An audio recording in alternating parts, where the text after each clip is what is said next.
வணக்கம் மக்களே. மத்திய அரசு பணியாளர் தேர்வாணையமான ஸ்டாஃப் செலெக்ஷன் கமிஷன் அவங்க வந்து எம்டிஎஸ் மற்றும் ஹவல்தார் அப்படிங்கிற போஸ்ட்டு கால்ஃபார் பண்ணியிருக்காங்க.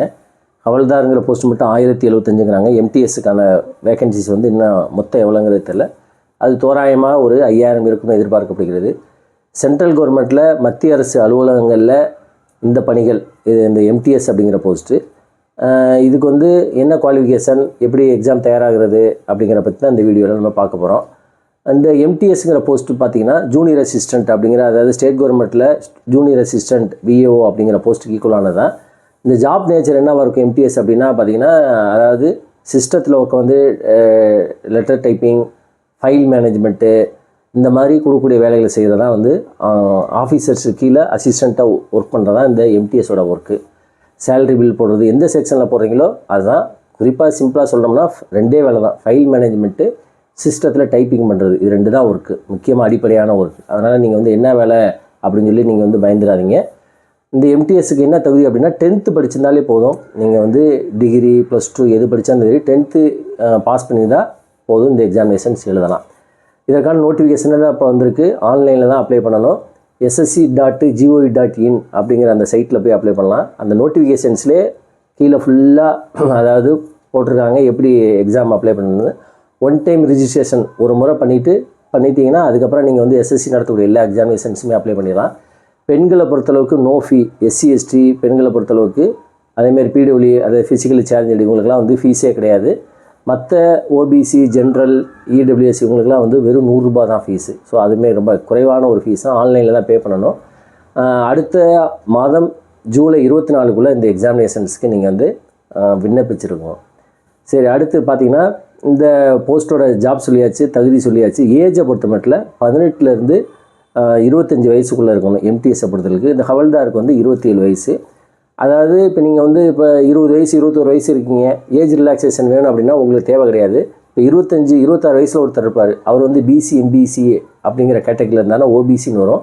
ஓபிசிக்கு வந்து 3 வருஷம் ரிலாக்ஸேஷன், அதாவது 25 + 3 28. எஸ்சி எஸ்டியை பொறுத்த மட்டும் 30 வயசு வரைக்கும் இந்த எக்ஸாமினேஷன் எழுதலாம். ஸோ ஓபிசிக்கு வந்து 3, எஸ்சி எஸ்டிக்கு வந்து 5 வருஷம் ரிலாக்ஸேஷன். ஸோ இதுதான் வந்து அப்போ 10th படிச்சிருக்கணும். 10th படிச்சிருந்தாலே பாஸ் ஆகியிருந்தாலே போதும்.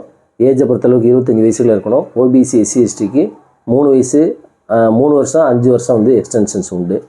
அதுக்கப்புறம் வந்து இந்த தேர்வு வந்து தமிழ்லேயே எழுதலாம், தமிழிலும் இருக்கும். 13 லாங்குவேஜில் இந்த எக்ஸாம் இருக்கும். அதனால் எனக்கு ஆங்கிலம் தெரியாது சார் அப்படிலாங்கிற அவசியமே கிடையாது. தமிழ்லே இந்த தேர்வு இருக்கும். அதனால் நம்முடைய தமிழ்நாட்டு மாணவர்கள் இந்த தேர்வை எழுதணும். அதுக்கப்புறம் வேறு என்ன அப்படின்னு பார்த்தீங்கன்னா, இந்த எக்ஸாமினேஷன்ஸ் வந்து சிபிடி கம்ப்யூட்டர் பேஸ்டு டெஸ்ட்டு, ஒரே டெஸ்ட் மட்டும்தான், ஒரே எக்ஸாமினேஷன் மட்டும்தான். இன்டர்வியூ, ஸ்கில் டெஸ்ட்டு அதெல்லாம் எதுவுமே கிடையாது. அன்றைக்கி அதாவது காலையில் ஒரு 3 மணி நேரம் நடக்கக்கூடிய இந்த டெஸ்ட்டு, அவ்வளோதான். நீங்கள் எக்ஸாமினேஷன் உள்ளே போகிறது அதிலே வந்து உங்களுக்கு வந்து இதாகிடும், அவ்வளோதான். இப்போ இதில் வந்து இதுதான் வந்து இந்த எக்ஸாமினேஷன்ஸை பற்றிய ஒரு நோட்டிஃபிகேஷன்ஸு. அதனால் எல்லாருமே எழுதுங்க. இந்த எக்ஸாமினேஷன்ஸை பொறுத்த மட்டும் எப்படி சார் படிக்கிறது அப்படின்னா, மேக்ஸ் இந்த எக்ஸாமினேஷனுக்கு தேவையே கிடையாது. அதாவது இது வந்து எக்ஸாமினேஷன் வந்து 2 பேட்டர்ன், 2 செஷன். அதாவது மார்னிங்லேயே வந்து செஷன் 45 மினிட்ஸு, ரெண்டாவது 45 மினிட்ஸ் அப்படின்னு சொல்லி வச்சுருக்காங்க. ஒரு 2.5 மணி நேரம் 3 மணி நேரத்தில் எக்ஸாம் முடிஞ்சுன்னு வச்சுக்கோங்களேன். அந்த செஷன் 1 செஷன் 2 அப்படின்னு வச்சுருப்பாங்க. செஷன் 1ல் நியூமெரிக்கல் எபிலிட்டி, அதேமாதிரி ஜென்ரல் இன்டெலிஜென்ஸ், ரீசனிங்னு இருக்கும். இது ரெண்டுமே குவாலிஃபைங் தான். ஸோ 20 கொஸ்டின்ஸ் இருக்கும். இதில் வந்து ஜஸ்ட்டு நீங்கள் வந்து பாஸ் ஆனாலே போதும், ஒவ்வொரு கேட்டகரிக்கு ஒன்று. அதாவது மேக்ஸை பொறுத்த மட்டும் 20 கொஸ்டின்ஸில் நான் அடுத்தடுத்த வீடியோவில் அதை எப்படி பாஸ் பண்ணாமே எப்படி இது பண்ணேன்னு சொல்கிறேன். செஷன் 2ல் வந்து பார்த்திங்கன்னா இங்கிலீஷ் அண்டு ஜிகே இது 2 மட்டும் இருந்தாலே போதும். இதில் எடுக்கக்கூடிய மார்க் தான் வந்து நீங்கள் வந்து 150 மார்க் மேக்ஸிமம். இந்த 150க்கு வந்து செஷன் 2ல் எடுக்கக்கூடிய மார்க். அதாவது இப்போ சிஜிஎல், சிஹெச்எஸ்எல், டயர் 1 டயர் 2 அப்படின்னு தனித்தனியாக வைக்கிறதா இவன் ஒரே இதிலே வச்சுக்கிறான், அவ்வளோதான். வேறு ஒன்றுமே கிடையாது. மேக்ஸு தேவையே கிடையாது. ரீசனிங்கை பொறுத்தளவுக்கு ரொம்ப பேசிக்காக இருக்கும். மேக்ஸில் வந்து சும்மா சுற்றி விட்டாலே போதும், நீங்கள் வந்து அது தேவையான குவாலிஃபைங் மார்க்லேயே வந்துடும். அப்போ செஷன் 1ங்கிறது குவாலிஃபைங். செஷன் 2ல் வந்து நீங்கள் வந்து 25 மேக்ஸ், 25 இங்கிலீஷும் 25 ரீசனிங் இருக்கும். அதில் நீங்கள் வந்து எவ்வளோ மார்க் எடுக்கிறீங்க அப்படின்னு. சரி, யார் இந்த எக்ஸாமினேஷன் எழுதி பாஸ் பண்ணலாம் அப்படின்னு பார்த்தீங்கன்னா, டிஎன்பிசி ப்ரிப்பேர் பண்ணுறவங்க, ரயில்வே எக்ஸாமினேஷன் ப்ரிப்பேர் பண்ணுறவங்க ஈஸியாக எழுதி பாஸ் பண்ணிடலாம். ஏன் அப்படின்னா இது ஃபுல்லாக ஜிகே ஓரியன்ட் தான்.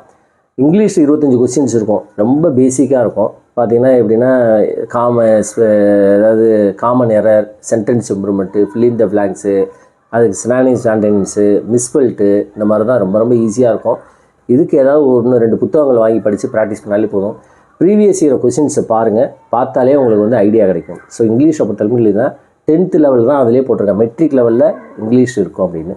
அதே மாதிரி ஜிகே பொறுத்த மட்டும் சயின்ஸு, ஜாகிரஃபி, அதேமாதிரி பயாலஜி, அதே மாதிரி ஹிஸ்ட்ரி, இது தான் இருக்கும் இல்லையா, கரண்ட் அஃபேர்ஸு இது தான் இருக்கும். இதுக்கெலாம் நிறைய யூடியூப்பில் ஆப் இருக்குது. ஏதாவது ஒரு இதை ஃபாலோ பண்ணிங்கனாலே போதும், ஈஸியாக பாஸ் பண்ணிடலாம். ஸோ இதுதான் வந்து இந்த எக்ஸாமினேஷன். கிட்டத்தட்ட இன்னிலேருந்து 80 நாள், 2-3 மாதம் இருக்குது. இந்த 3 மாதம் மட்டும் படித்தா கூட இந்த எக்ஸாமினேஷன் பாஸ் பண்ணிடலாம். நீங்கள் மேக்ஸ் படிக்கணும்னு அவசியம் கிடையாது, ரீசனிங் பார்க்கணுன்னு அவசியம் கிடையாது. வெறும் ஜிகே, வெறும் இங்கிலீஷ், இந்த 2 இது மட்டும் இருந்தாலே போதும், ஈஸியாக பாஸ் பண்ணிடலாம். ரொம்ப ஈஸியாக பாஸ் ஆகிறதுக்கு வேறு ஒன்றுமே வேணாம். 6வதுலேருந்து 10வது வரைக்கும் உள்ள சோசியல் சயின்ஸ் இந்த புத்தகங்களை வாங்கி தமிழ்நாட்டில் உள்ள ஒரு இதை ஃபுல்லாக ஒரு கிட்டத்தட்ட ஒரு 10 புக்கு இருக்கும். அந்த புத்தகத்தை வாசிச்சுட்டு நீங்கள் வந்து என்ன செய்யணும் அப்படின்னா, ப்ரீவியஸ் இயர் கொஸ்டின்ஸ் பார்த்தாலே போதும், இந்த எம்டிஎஸ் வேலை ஈஸியாக வாங்கிடலாம்.